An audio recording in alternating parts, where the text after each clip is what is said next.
Mix by Sakshi recording studio. भागल बाए सैया देवरा होली में चोली फार के समझा दो।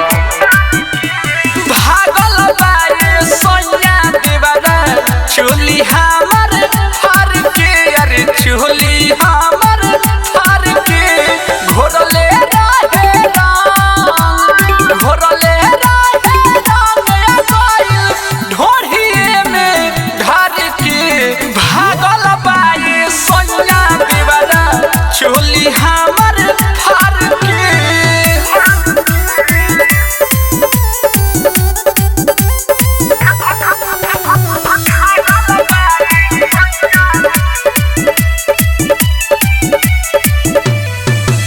खंघरले जगह सारा कइले बावे रात हो, ऊपरे डरे चढ़ल रही ऊपर वाला छत हो।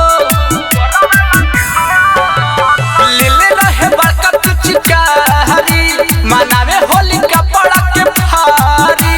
जाने है कौन सिखले बयादत गइल बानी हम असहारी। लाले लाले कैलस, लाले लाले कैलस सारा पुचुर पुचुर मारे के। भागल बाए सैया देवरा होली में चोली फार के।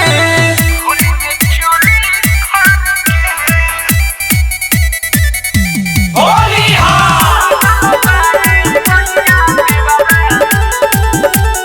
म्यूजिक बाय कुंदन दास।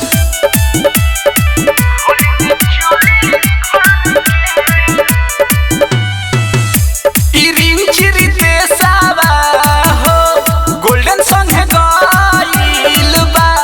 लागत फेर के ना हूँ बहवा असो भइल बा। दर्द कर देहिया मोर रंगले बा पोहरे पोर। ओही बेरा से लौके ना छूटल ना रंगला थोर।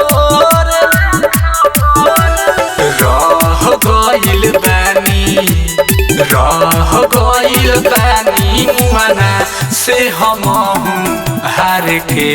भागल बाए सैया देवरा होली में चोली